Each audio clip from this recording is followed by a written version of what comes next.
Hey guys, how you doing? Welcome back. Hope you're having a fantastic day. Two tanks today that I actually really enjoy and that I consider fun. We're going to feature them.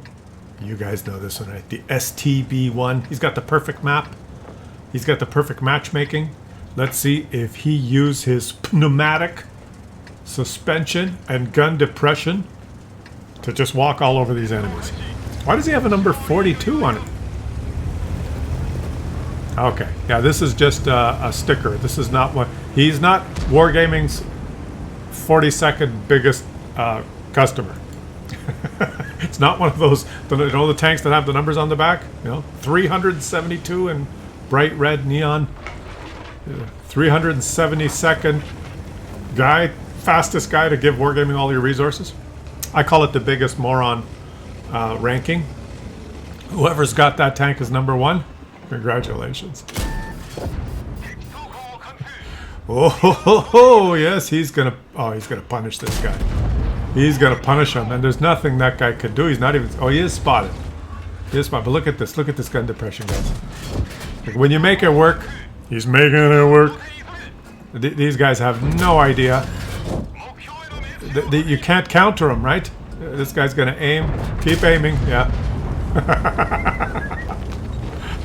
The shit barn he tried to whiff a shot. Look where he is. You know, this is a very difficult position to get hull down on. Now let's see if he uses his pneumatic suspension. It only activates when he's going slow. Let's see if he does it. No, he's bobbing back and forth. He's just using the regular gun depression. I've talked about this before. This is just using the regular gun depression of the tank. What does that mean, Claus? Do I have to explain that? I don't know. I don't have to explain it. Oh, he takes a blind shot. I believe it's if the tank is going less than 10 kilometers an hour, there's a cutoff. You can point down further. The whole tank goes like an STRV, sort of. But when you're poking a ridgeline, if you press the W key to poke a ridgeline, you can't engage it because you're going too fast. A smart player once told me, some of you have heard this before, what's the button that makes you go forward at slow speed? R. Did you guys know that? If you press R, if your tank is stationary and you press R, he almost fell off. He's gonna fall. If you press R, your tank moves up at a very half engine power or something. It's just a slower, basically. If you press R twice, it's autopilot. Did you guys know that? Are we learning something new? Maybe some of you didn't know that. Right? Now you look at your this may general controls. Forward, W. I've got mine mapped to S and Q, left and right. Back, forward and back, S. Q and E, left and right. Now this, cruise control. Did you guys know this? Cruise control, R. Cruise control back, F. Did you notice? Do you know that? These two right here. Cruise control, forward, back, R and F. Let's go back to the battle. Did you guys know that? Most people know that, I guess. But the way it works is when you press cruise control, R, you press it once and you move forward slowly. Beautiful shot. You press R twice and you go out at full speed. So a good player that in the clan I played with said, well, he's perfected how to, by pressing R once, the tank moves slowly. You can engage the pneumatic suspension, press R and maintain that gun depression because you don't go over the cutoff speed. And he was a genius at playing the STB1, poking the ridgeline, getting the pneumatic suspension engaged, and then just moving up with the... He could switch between the R and the W keys. Very good at it, I guess. And was a beast. If you ever played against him and he's on a ridgeline with an STB1, and you guys have probably encountered some players, you know, and you'll accuse them of cheating, or you'll say, oh, he's got better ping. There's other reasons that players are good on ridgelines, but you've probably been owned by an STB-1 on a ridgeline in your playing this game, haven't you? Everyone has, probably. You're in a bad position. You encounter an STB-1 who's hull down on a ridgeline, and he farms you, and you don't even see him. You don't even get the outline when you try and shoot back. You barely even get the outline of his tank. There's like nothing exposed. The only thing that's exposed, there he engaged it there. He was able to point down farther. Yeah, I think he realizes this guy's on a long reload, so he wants to take him out. Beautiful. Good gamble. With the pneumatic suspension engaged on this gun depression, I think it gets up to 15 degrees. Basically, all you see is a sliver of the turret on the ridgeline. I guess invincible. As close as you can get to invincible in this game, right? Is an STB-1 played properly. Because remember, if you don't play it properly, if you move a little bit too far forward and your whole turret is exposed, most people play it like that. It's still good gun depression, but people can pen your turret. They press number 2, and they'll pen your turret. Oh, you might have to... Oh, he's got escape. Ay-ya-ya! Ooh! Hi-ya! Oh! He had to escape there, guys. Is he done? Is he stuck? No, he can get back up. When you get knocked down, you get back up again. Okay, here he goes. This is a tough game. Everything that I've said so far? Oh, he's got beautiful... He's going to own this guy with the gun depression. Let's see if he engages. Oh, it's beautiful. He had to escape here, and this is probably a perfect position for him. The Grillet has no gun depression. He's gonna... Oh, see, the Grillet has no gun depression. He's gonna... Oh, yes! It's a Grillet. Bye, Grillet. Bye!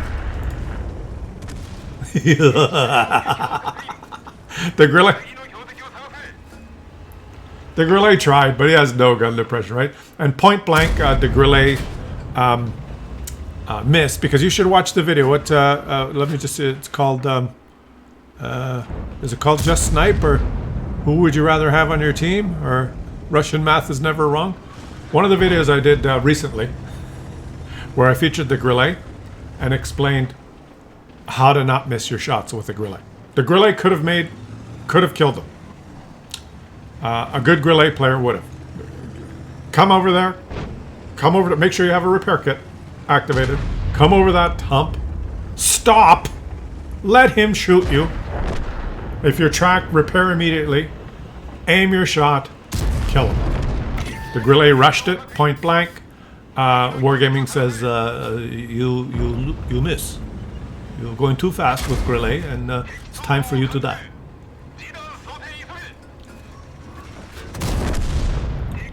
That's what it said about the Grillet. My name is Inigo Montoya. You kill my father. Prepare to die.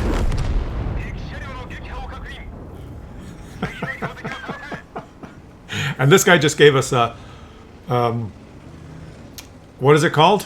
When someone gives you on how to play the STB-1? He gave us not an example, a lesson. What is the word? Oh my God, I can't remember words now. He gave us a perfect illustration of how to play a course. He taught us. It was just an amazing display on how to play the STB-1. How to play STB-1 101. And now, the time has come. And the T-10E4 faces the final curtain. What is the T-10E4 doing? You see his last known position. Why are you waiting here? He was down on the beach. He doesn't want to drive around aimlessly like a Muppet, because the T-10E4 can just, if he comes around the corner and the T-10E4 is there, he'll kill him, right? 750 alpha gun. He's got 343 HP. So there's no shame in supporting his teammate, who is capping, which is good. The teammate is capping, so he's thinking the only way the T-124 can win is to try to come back and reset cap. So he's setting up an ambush. Now, unfortunately, his rear end is not in the bush. You could put your whole tank in that bush. But, you know, because if he comes from that way, then that's the target, right? So let's see if the T-124 comes back to try and reset. I'm going to guess he shows up over there. Because he probably came up the hill. He drove all the way down there. He came up there. He's going to come over here, isn't he?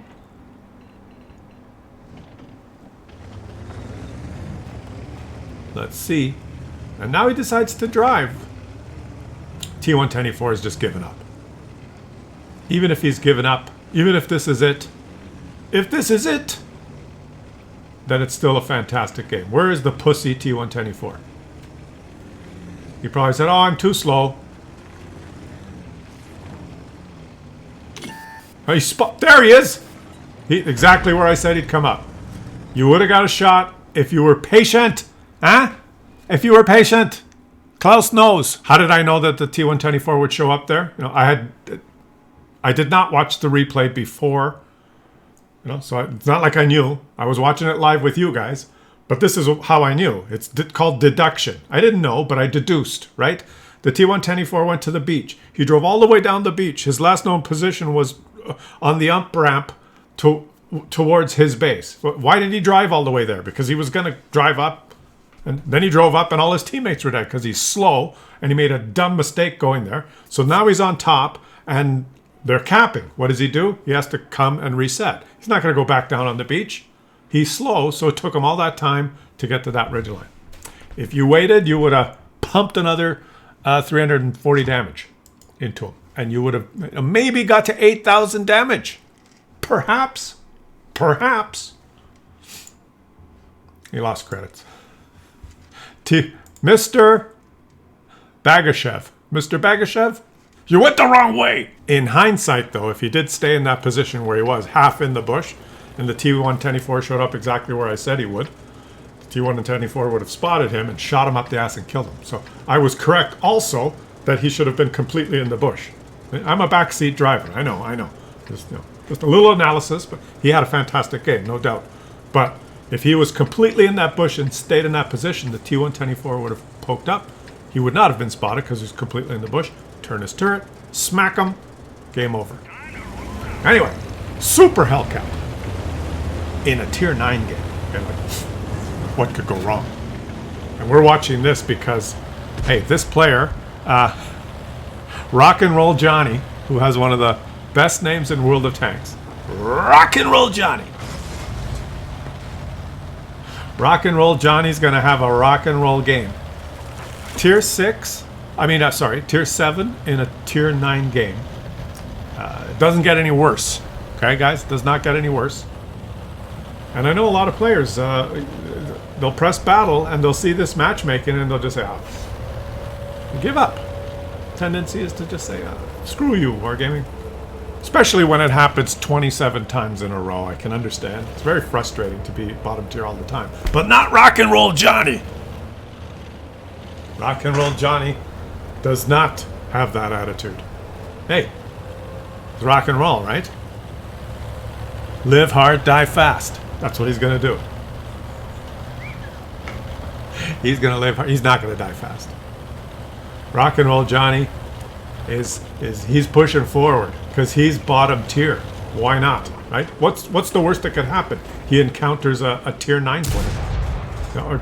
Or he's going to get spotted here. You've got a Charlemagne or whatever that thing is. What is that thing? Don't shoot there. What's that thing?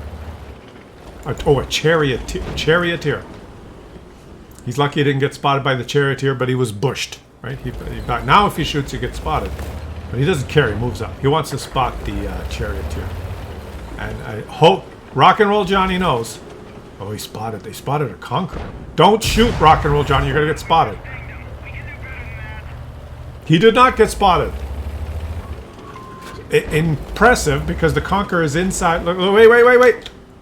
The Conqueror is 423 meters away. His viewport is exposed. He is not bushed yet. He has to. Yeah, the bush is not bushy, so he is. He's bushed. He's bushed.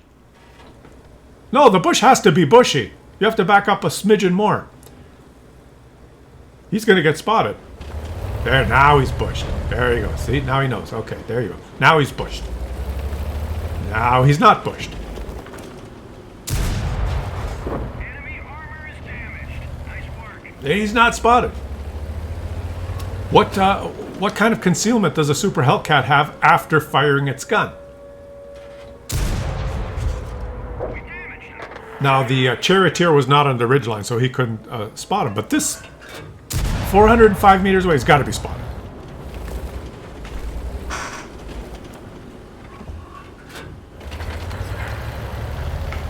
Okay, someone look up what the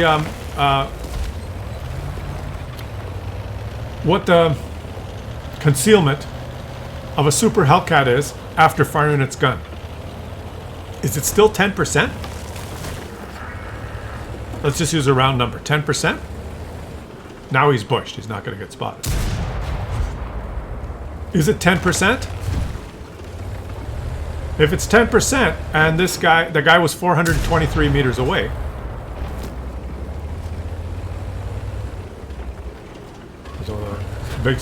He's bushing himself. There you go. He's very good. He's doing it perfectly. The guy he's shooting needs 10% more view range is what I'm getting at. Right? He's got 10% concealment after he fires his gun. Oh. Enemy armor is hit. Enemy armor is hit. So if he's 423 meters away and he's not bushed, you have to add 10% to 423, which is 42. Another 42 meters, right? So 423 plus 42. What's 42 and 23? 40, 50, 65. 400. The guy needs 465 meter view range to spot this guy if he has 10% concealment after firing. That not now. That shot that I said, what are you going to do? That's just a little bit of base math. But I don't think it has 10% concealment after shooting. Maybe 6 or 7 or 8, which still... Maybe the Conqueror just did not have the view range. Maybe the Conqueror has 440 meter view range. Now you're going to get spotted, but it's a kill shot. Okay, he backed up. He pushed himself. Good play. The shot that I thought he would get detected was 423 meters. If the guy has 5% concealment after firing, that's 423. That's 22. 423 plus 22. 440. 445. So does the Conqueror have 4? Maybe the Conqueror doesn't have 445. Maybe the Conqueror had 431 view range. Then he doesn't get spotted. So it's legit. It's legit. Most Conqueror players will not be packing optics or binocs. It's probably packed stuff to enhance his gun handling, right? Maybe has 430 meter view range. Yeah. There you go. It all makes sense. It all makes sense. If that was a medium tank, or if it was a light tank that was equipped with view range, he would have got spotted. Poor Conqueror. Oh, now he's spotted. Who is it? Someone in the bushes. There, that guy. He's in the bushes. Oh. Enemy vehicle destroyed. I know the T-30's aiming at you. The T-30's aiming at you. The T-30's aiming at you. The T-30's aiming at you. He's not aiming at you. They almost won by capping. This is very good gameplay for being bottom tier. Right? In a tier 9 game. But the guy's taking some aggressive... Oh, he's spotted. There's someone... Okay, question for you guys. Who spotted him? Who spotted him? The T-30 is 381 meters away. Did the T-30 spot him? Someone inside his white circle spotted him. So the question is there someone over here? Is there someone like here? There's 1, 2, 3, 4, 5. There's only 4 players left. I guess the T-30 spotted him. 381 meters away. We can do better than What's this guy's concealment on the move? He had not fired. No, let's see. That's the T. Well, he's still detected. He's still spotted. Target unlocked. Is he still spotted? He's getting spotting assist on the T-30. Yeah, it was the T-30. 381 meters away. Before he fired his gun, he was spotted. So what's his concealment on the move without firing the gun? Do that math, guys. What that tells you is the T-30 has some pretty good view range. Because at 381 meters, he had not fired his gun. What's his concealment on the move? I don't know, 20? 25? That T-30 has good view range. Wasn't these guys, they were too far. Enemy armor is hit. Yeah, it was a little bit of a lesson on spotting and view range. A little bit lucky that not many people went to the flank he went to, but it was in counter mode, so usually not a lot of people go to that flank. But look at this performance, eh? Rock and roll Johnny. Look at all the people he detected. He ends up with 2,446 damage as bottom tier, guys. He top on XP, 4,291 spotting assist, and he made credit. So beautiful game. We got to say, rock and roll Johnny. Even if he lost, with a name like Rock and Roll Johnny, right? He's a winner in my books. Win or lose.